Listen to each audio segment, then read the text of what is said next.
اس وقت پوری دنیا میں ایک فساد پر جو انسان نے اپنی تاریخ میں نہیں دیکھا۔ یہ فساد نہ صرف انسانوں کو تباہ کر رہا ہے بلکہ جانوروں، درختوں، سمندر کے پانیوں، ہواؤں، حتیٰ کہ سورج کی روشنی تک کو متاثر کر چکا ہے۔ تباہ کن جنگوں، بے پناہ آلودگی اور ناقابل علاج بیماریوں کی شکل۔ بہت سے لوگ اس فساد کی وجہ سے انسانوں کے درمیان مادی وسائل کے حصول کی جنگ قرار دیتے ہیں، لیکن میرے خیال میں اس کی اصل وجہ چند نظریات جن کی تکمیل کے لیے وسائل پر کنٹرول کی جنگ ہو رہی ہے، اور شاید اب ان نظریات کا آپس میں خوفناک گراؤ قریب ہے۔ اس کو ایک مضمون میں نہیں سمیٹا جا، اس کو مختصر کرنے کی کوشش کرتے ہیں اور صاحب علم اور صاحب دل افراد کو تحقیق کتاب۔ اس میں پہلا اور بدنام زمانہ نظریہ یہودی صہیونیت کا ہے۔ اس کے مطابق عنقریب یہودیوں کی پوری دنیا میں حکومت قائم ہو جائے اگر یہ لوگ اسرائیل کا وجود اتنا بڑا کر لیں جتنا ان کے عروج کے اور دور میں تھا، یعنی سعودی عرب میں مدینے تک، مصر، ایران، عراق، اردن، لبنان، شام اور لیبیا تک کا سارا علاقہ، تب خدا خود نعوذ باللہ ان کی مدد کے لیے اترے گا، جس کی ایک آنکھ ہوگی اور وہ ان کی پوری دنیا پر غالب کر دے گا۔ اس اکلوتے آنکھ والے خدا کے استقبال کے لیے ان کی تیاریاں خفیہ طور پر جاری ہیں۔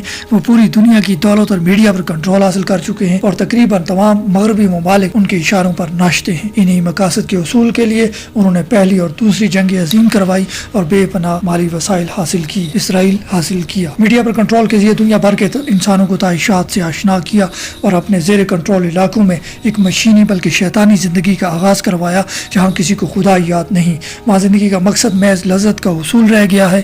ان تعیشات کو پورا کرنے کے لیے دنیا بھر میں بے پناہ صنعتیں قائم کی جس نے بالآخر تباہ کن ماحولیاتی آلودگی کو جنم دیا۔ فیکٹریوں میں جب مزدور کم پڑ گئے، عورتوں کو گھروں سے باہر نکالا، وہ ماحولیاتی آلودگی سے لے کر معاشرتی اور سماجی آلودگی تک۔ دوسری طرف عیسائی ہیں جن کا عقیدہ ہے بالآخر حضرت عیسیٰ علیہ السلام دنیا میں دوبارہ تشریف لے آئیں گے اور پوری دنیا پر عیسائیوں کی حکومت قائم کر دیں گے، اینٹی کرائسٹ دجال کو قتل کریں گے۔ ان عیسائیوں کو یہودیوں نے باور کرایا ہے کہ جب تک اینٹی کرائسٹ نہیں آئے گا، اور اینٹی کرائسٹ تب ہی آئے گا جب گریٹر اسماعیل بن جائے گا، یعنی اسرائیل اتنا پھیل جائے گا جتنا اوپر ذکر کیا گیا ہے، لہٰذا گریٹر اسرائیل کے قیام میں ہماری مدد کریں۔ کچھ عیسائی ان کے اس بہکاوے میں آ کر ان سے مل گئے۔ ان کو نیو کیونس کرسچن زائنسٹ کہا جاتا ہے۔ لوگوں کو یاد ہوگا بش نے ارمجدون کے نام سے ایک آخری بڑی جنگ کا ذکر کیا تھا۔ آپ کو یہ نظر نہیں آتا امریکہ اور یورپ اسرائیل کے معاملے میں کسی کی نہیں سنتے کیوں؟ تیسرا نظریہ اکھنڈ بھارت کا ہے۔ آج سے کوئی 2500 سال پہلے ہندوؤں کا ایک بادشاہ گزرا ہے جس کا نام اشوکا تھا۔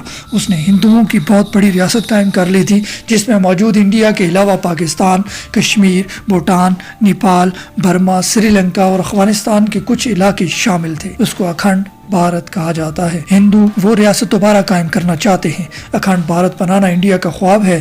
یہی وجہ ہے کہ وہ آج تک اشوکا دور کی علامات کو استعمال کرتے ہیں۔ ان کے پاسپورٹ پر 3 شیروں کا نشان اور جھنڈے پر پہیے کا نشان اشوکا ہی کے دور کی علامات۔ اپنے ارد گرد کی ریاستوں کو ہڑپ کرنے کے لیے وہ اشوکا کے داد چندر گپت موریہ کے ایک عیار وزیر چانکیہ کی فلسفی کی پیروی کرتے ہیں اور اس کی لکھی ہوئی کتاب ارتھ شاستر میں بیان کیے گئے اصولوں کے مطابق یہ اپنے جنگی اور اسٹریٹجک پلان بناتے ہیں۔ ایک طرف گریٹر اسرائیل بنانا یہودیت اور عیسائیت کی مشترکہ ضرورت ہے تو دوسری طرف اکھنڈ بھارت بنانا انڈیا کا خواب، لیکن اتنی بڑی بڑی طاقتوں کی پشت پناہی کے باوجود یہ اب تک کیوں نہیں کر پائے؟ دنیا میں ایک اور نہایت طاقتور بے مثال نظریہ بھی موجود ہے جو ان کے راستے کی واحد اور سب سے بڑی رکاوٹ ہے۔